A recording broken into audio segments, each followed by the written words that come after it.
எல்லாருக்கும் வணக்கம். மீண்டும் மெய்ப்பொருள் காண்க தளத்திற்கு எல்லாரையும் நான் வரவேற்கிறேங்க. இந்த பதிவில் ஒரு சில பங்குகளில் எஃப்ஐஐஸ் அவங்களோட ஹோல்டிங்ஸை கூட்டியிருக்கிறாங்க. ஸோ அதை பற்றி ஒரு சில டிஸ்கஷன்ஸ் இன்னைக்கு பண்ணலாம் அப்படின்னு நினச்சாங்க. குறிப்பாக நான் எப்பொழுதும் ஃபாலோ பண்ணுற பங்குகளில் எஃப்ஐடிஏ ஆக்டிவிட்டி எப்படி இருக்குது, குறிப்பாக எஃப்ஐஐஸ் எந்தெந்த ஸ்டாக்ஸில் அவங்களோட ஸ்டேக்கை கூட்டியிருக்கிறாங்க, எதில் குறைஞ்சிருக்காங்க அப்படின்றத படித்தேன். ஸோ அதை இதில் டிஸ்கஸ் பண்ணலாம்னு நினச்சோங்க. ஃபர்ஸ்ட் தமிழ்நாடு மெர்கன்டைல் பேங்க் எடுத்துக்கிட்டோம்னா போன குவார்டர், அதாவது ஜூன் குவார்டர் கம்பேர் பண்றப்ப செப்டம்பர் குவார்டர்ல 4.58% 4.65% ஸ்டேக்கை கூட்டியிருக்காங்க. அதாவது தமிழ்நாடு மெர்கன்டைல் பேங்கை பொறுத்த வரைக்கும் இந்த குவார்டர் மட்டும் கூட்டலங்க, செப்டம்பர் 2023 இருந்து கொஞ்சம் கொஞ்சமா அவங்களோட ஸ்டேக்கை கூட்டிகிட்டே தான் இருக்காங்க. கிட்டத்தட்ட 2 வருஷமா அக்யூமுலேட் பண்றாங்க பொறுமையா டிஎம்பில. வேல்யூவேஷன் இப்பயுமே நல்லா இருக்கு.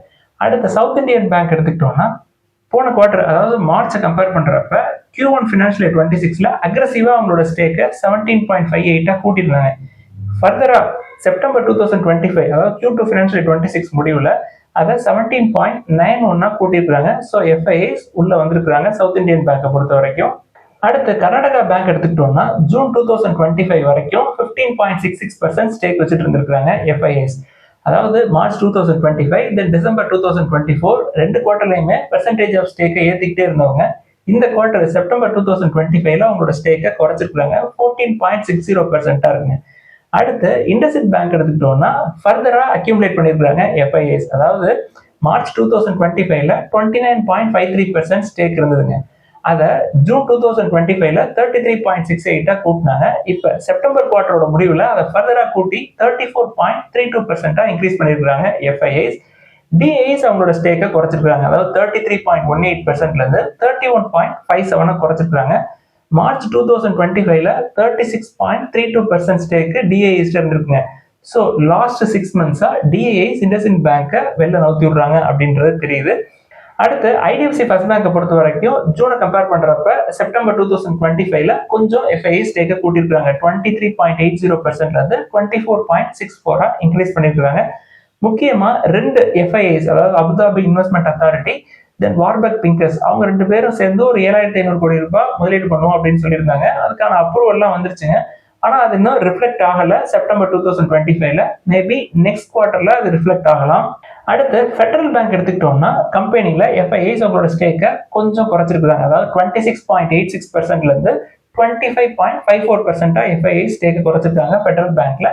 எஸ் பேங்க் எடுத்துக்கிட்டோம்னா பயங்கரமா கூடியிருக்கிற மாதிரி தெரியுங்க. அதாவது 24.25%ல இருந்து 44.95% எஃப்ஐஐஸோட ஸ்டேக் கூடியிருக்கு. முக்கியமான காரணம் என்ன அப்படின்னா ஜப்பான் நாட்டு நிறுவனம் சுமிட்டோமோ மிட்சுபிஷி பேங்கிங் கார்பரேஷன் ஒரு 24.21% ஸ்டேக் எடுத்திருக்காங்க அப்படின்னு நம்ம ஏற்கனவே சொல்லியிருக்கோம். ஸோ அவங்க எஃப்ஐ கேட்டகரிக்குள்ள வர்றாங்க. அதனால இந்த போர்ஷன் அதிகமா, அதாவது பயங்கரமா மேல ஏறின மாதிரி தெரியுதுங்க. எஸ் பேங்கை பொறுத்த வரைக்கும் வேல்யூவேஷன்ஸ் ஜாஸ்தி தான் எஸ் பேங்க். அடுத்து மைக்ரோ பினான்ஸ் இண்டஸ்ட்ரி எடுத்துக்கிட்டோம்னா முத்தூட் மைக்ரோ ஃபைனான்ஸ்ல எஃப்ஐஎஸ் கொஞ்சம் ஸ்டேக்கை குறைச்ச மாதிரி தெரியுதுங்க. மைக்ரோ பினான்ஸ் ஸ்ட்ரெஸ் அப்படின்றது இந்த வருஷம் ஃபினான்ஷியல் இயர் 26ல முடிஞ்சிடும் அப்படின்னு நான் நம்புறேன். நிறைய எக்ஸ்பர்ட்ஸும் அதுதான் சொல்றாங்க. ஸோ எஃப்ஐஎஸ் 23.40%ல இருந்து 23.25, அதாவது 0.75% ஸ்டேக் குறைச்ச மாதிரி தெரியுது முத்தூட் மைக்ரோ ஃபைனான்ஸ்ல. அடுத்து ஐசிஐசிஐ லம்பார்ட் ஜெனரல் இன்சூரன்ஸ் எடுத்துக்கிட்டோம்னா ஜூன் 2025 கம்பேர் பண்றப்ப செப்டம்பர் 2025ல ஒரு 0.1% ஸ்டேக்கை கூட்டிருக்காங்க. அதாவது 23.94%ல இருந்து 24.04% கூடியிருக்குங்க எஃப்ஐஐஸோட பொசிஷன்ஸ். அடுத்து ஐடி செக்டர் எடுத்துக்கிட்டோம்னா ஃபர்ஸ்ட் விப்ரோ எடுத்துக்கோங்க. எஃப்ஐஐஸ் அவங்களோட ஸ்டேக்கை கொஞ்சம் கூட்டிருக்காங்க. 8.16% ஸ்டேக் வச்சுட்டு இருந்திருக்காங்க ஜூன் 2025ல. இது செப்டம்பர் 2025ல 8.45 கூடியிருக்குங்க. அடுத்து இன்ஃபோசிஸ் எடுத்துக்கிட்டோம்னா தொடர்ந்து எஃப்ஐஐஸ் வித்துக்கிட்டே இருக்காங்க. எப்ப இருந்து விற்கிறாங்க அப்படின்னா டிசம்பர் 2024ல இருந்து விற்கிறாங்க. டிசம்பர் 2024ல ஒரு 33.30% ஸ்டேக் வச்சுட்டு இருந்திருக்காங்க. தென் மார்ச் 2025ல அது 32.89 குறைஞ்சிருக்கு. தென் ஜூன் 2025ல 31.92 இருந்தது. இப்ப செப்டம்பர் 2025ல 30.08 குறைஞ்சிருக்குங்க. ஸோ லாஸ்ட் 4 குவார்டர்ஸா இன்ஃபோசிஸ்ல எஃப்ஐஐ ஸ்டேக்கை குறைக்கிற மாதிரி தெரியுது. அடுத்து ஃபார்மா செக்டர் எடுத்துக்கிட்டோம்னா டாக்டர் ரெட்டி நாட்கோல எஃப்ஐஐஸ் அவங்களோட ஸ்டேக்கை கொஞ்சம் குறைச்சிருக்காங்க. பட் ஜைடஸ் லைஃப் சயின்சஸ்ல கொஞ்சம் ஸ்டேக்கை கூட்டியிருக்காங்க எஃப்ஐஐஸ். குறிப்பா டாக்டர் ரெட்டிஸ் எடுத்துக்கிட்டோம்னா ஜூன் 2025ல 25.33% ஸ்டேக் இருந்ததுங்க எஃப்ஐஐஸ்ட. இது செப்டம்பர் 2025ல 24.69% ஸ்டேக் இருக்குங்க. ஸோ டாக்டர் ரெட்டிஸை பொறுத்த வரைக்கும் எல்ஐசி அவங்களோட ஸ்டேக்கை கூட்டியிருக்காங்க Q2 ஃபினான்ஷியல் 26ல. ஒரு 8% பக்கமா இருந்தது. இப்ப 10.26% கூட்டியிருக்காங்க எல்ஐசி டாக்டர் ரெட்டிஸை பொறுத்த வரைக்கும்.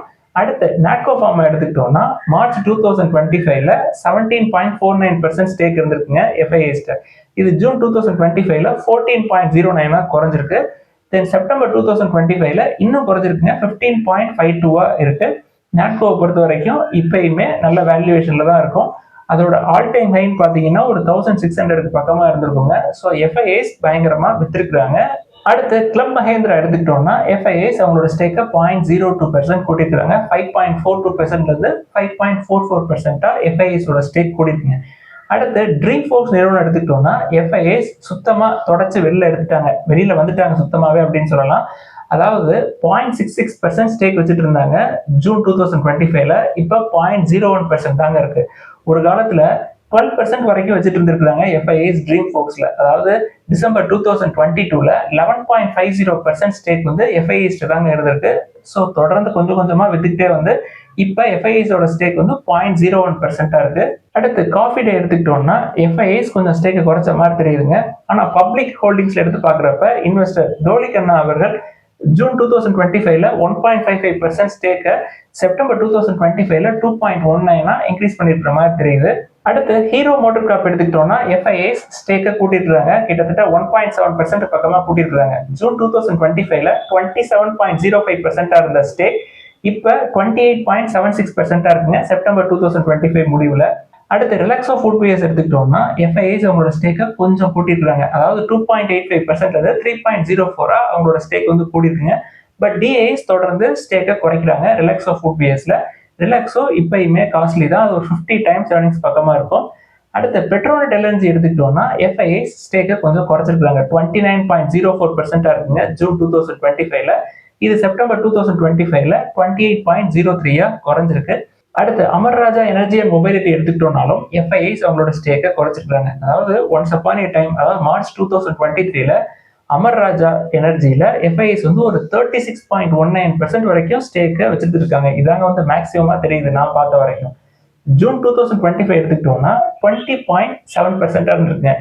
இப்ப செப்டம்பர் 2025 முடிவுல அது 19.39 குறைஞ்சிருக்கு. அடுத்து கேட்வே டிஸ்ட்ரிபாக்ஸோட ஷேர் ஹோல்டிங் பேட்டர்ன் எடுத்து பார்த்தோம்னா எஃப்ஐஎஸ் 7.64% ஸ்டேக் ஹோல்ட் பண்ணிட்டு இருந்திருக்காங்க ஜூன் 2025ல.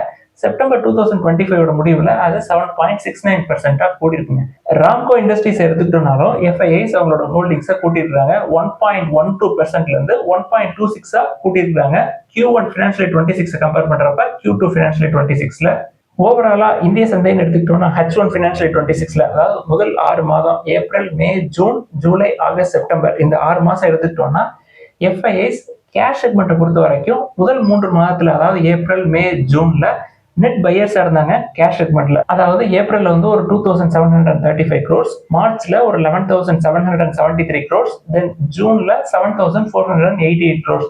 ஸோ முதல் 3 மாசத்துல மொத்தமா சேர்த்து ஒரு 25,000 கோடிக்கு பக்கமா கேஷ் செக்மெண்ட்ல நெட் பையர்ஸ் இருந்திருக்காங்க.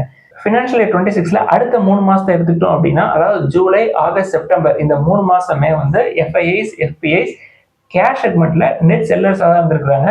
அதாவது முதல் 3 மாசம் ஒரு 25,000 கோடிக்கு பக்கமா நெட் பையர்ஸா இருந்துட்டு அடுத்த 3 மாசத்துல ஒரு 1,25,000 கோடிக்கு நெட் செல்லர்ஸா இருந்திருக்காங்க. அதாவது ஜூலை எடுத்துக்கிட்டோம்னா 47,666 கோடி ரூபாய், ஆகஸ்ட்ல 46,902 கோடி, அடுத்து செப்டம்பர்ல ஒரு 35,301 கோடி ரூபாய். இது எல்லாமே வந்து கேஷ் செக்மெண்ட்ல எஃப்ஐஎஸ் நெட் செல்லர்ஸா இருந்த வேல்யூஸ்ங்க இது.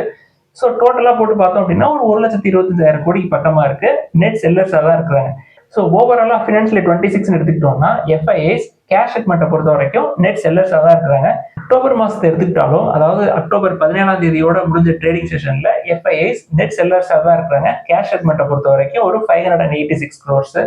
ஸோ எஃப்ஐஎஸ் பொறுத்த வரைக்கும் வேல்யூஸ் எங்க இருக்கோ தேடி பிடிக்கிறாங்க, பெர்ஃபார்மன்ஸ் எங்கெங்கெல்லாம் சரியில்லையோ அதெல்லாம் வெளில தள்ளி விடுறாங்க. இண்டஸ்இண்ட் பேங்க் எடுத்துக்கிட்டோம் அப்படின்னா சினாரியோ டிஃப்ரெண்டா இருக்குங்க. அவங்க வந்து ஒரு டாப் கிரியேட் பிளேயர்ஸா இருக்கிறாங்க. ஸோ ₹1 ஷேர் வந்து 50 காசு கிடைக்குது அப்படின்றத பார்த்து அவங்க அதுல அக்ரெசிவா என்டர் ஆகிற மாதிரி தெரியுதுங்க. ஸோ என்னுடைய போர்ட்ஃபோலியோல இருக்கக்கூடிய பங்குகள்ல ஒரு சில பங்குகளுக்கு இந்த எஃப்ஐடி ஆக்டிவிட்டி ஸ்டேட்டஸ் வந்து தெரிஞ்சிருச்சுங்க செப்டம்பர் 2025க்கு. அதெல்லாம் டிஸ்கஸ் பண்ணோம். இன்னும் நிறைய பங்குகளுக்கு இந்த ஸ்டேட்டஸ் வந்து தெரியல. ஸோ அதெல்லாம் அப்பப்போ வர வர நம்ம டிஸ்கஸ் பண்ணுவோம். ஏதாவது சந்தேகங்கள் கேள்விகள் இருந்தா கீழே எழுதுங்க. எல்லாருக்கும் நன்றி.